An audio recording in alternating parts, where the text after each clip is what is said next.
हार्दिक पांड्या एक well known hard hitting और attitude era के सबसे टैलेंटेड ऑलराउंडर क्रिकेटर्स में से एक हैं, जिनके बारे में सचिन तेंदुलकर ने पहले ही भविष्यवाणी कर दी थी कि वो टीम इंडिया का हिस्सा होंगे। और वीरेंद्र सहवाग ने तो ये तक कह दिया था कि अगर कोई भी टीम इंडिया में नहीं खेल पाता है तो टेंशन ना ले, हार्दिक पांड्या अकेले ही मैच जिताने का दम रखते हैं। तो दोस्तों बने रहिए एलटीई मोटिवेशन के साथ। यह है biography hard hitting Hardik Pandya की, कमिंग अप नेक्स्ट।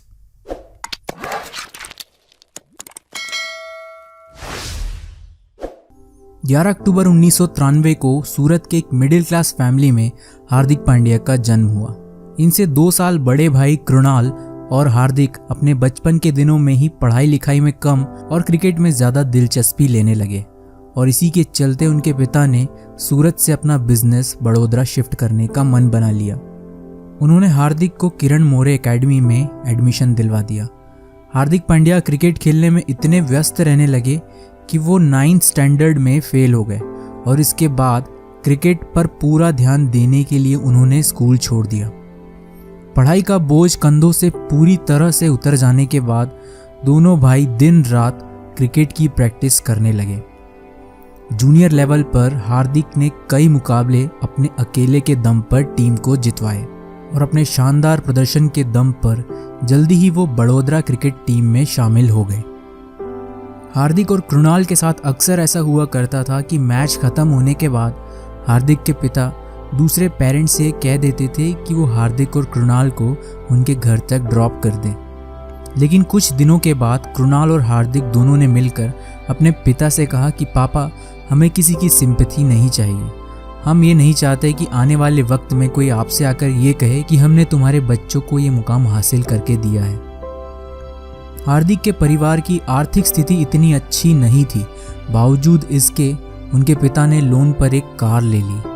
कार की EMI 10,000 रुपये महीना थी और कुछ समय के बाद उनके परिवार की आर्थिक स्थिति काफ़ी बिगड़ गई थी। परिवार के इकलौते कमाई करने वाले सदस्य उनके पिता को अचानक हार्ट अटैक आ गया, जिसके चलते उनकी सारी जमा पूंजी उनके इलाज में लग गई और लोन पर ली हुई कार की किश्त भी हार्दिक नहीं भर पा रहे थे।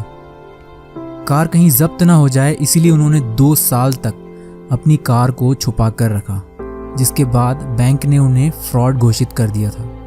हार्दिक पांड्या अपने संघर्ष के इन 3 सालों में पाई को तरस गए थे। 5-10 रुपए तक बचा पाना हार्दिक के लिए बहुत मुश्किल काम बन गया था। यहाँ तक कि हार्दिक और कृणाल पांड्या लोकल टीम्स के लिए पैसे लेकर मैच खेलने लगे और हर मैच के वो 400 से 500 रुपए लेने लगे और तब जाकर उनका घर चल पाता था। अब क्रिकेट खेलकर पैसा कमाना ही उनकी कमाई का एकमात्र जरिया बन गया था। ऐसे में हार्दिक पांड्या ने बेहतरीन खेल दिखाते हुए मुश्ताक अली टूर्नामेंट में ज़बरदस्त प्रदर्शन किया और टूर्नामेंट जीत लिया। इस टूर्नामेंट में हार्दिक पांड्या और कृणाल पांड्या दोनों भाइयों को लगभग 70 हज़ार रुपये मिले, मगर ये पैसा भी उनकी कार की किश्त भरने के लिए काफ़ी नहीं था। लेकिन कहते हैं कि पसीने की स्याही से जो लिखते हैं इरादों को, उनके मुकद्दर के पन्ने कभी कोरे नहीं होते। हार्दिक पांड्या की किस्मत ने भी कुछ इसी तरह यू टर्न लिया। मुश्ताक अली टूर्नामेंट में अपने प्रदर्शन के दम पर 2015 के IPL ऑक्शन में मुंबई इंडियंस ने हार्दिक पांड्या को खरीद लिया और उसी साल मुंबई इंडियंस ने हार्दिक के अच्छे प्रदर्शन के दम पर टूर्नामेंट जीत लिया, जिसके बाद हार्दिक पांड्या को 50 लाख रुपए का चेक मिला, जो उनकी ज़िंदगी को बदलने के लिए काफ़ी था। और इसके बाद जो हुआ वो पूरी दुनिया के सामने है।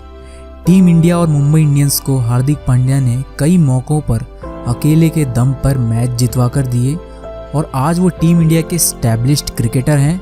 और टीम इंडिया कितनी भी डिफ़िकल्ट सिचुएशन में क्यों ना हो, जब तक हार्दिक पांड्या क्रीज पर हैं, दर्शकों को जीत की उम्मीद बनी रहती है। तो दोस्तों, ये थी हार्दिक पांड्या की संघर्ष से भरी कहानी, जिससे हमें ये सीख मिलती है कि ज़िंदगी का सफ़र जितना कठिनाइयों से भरा होगा, लक्ष्य को हासिल करने के बाद सफलता का मज़ा भी उतना ही ज़्यादा होगा। इस वीडियो को लाइक और शेयर करना मैं आप पर छोड़ता हूँ। मैं मिलूँगा आपसे नेक्स्ट वीडियो में। Thank you so much for watching.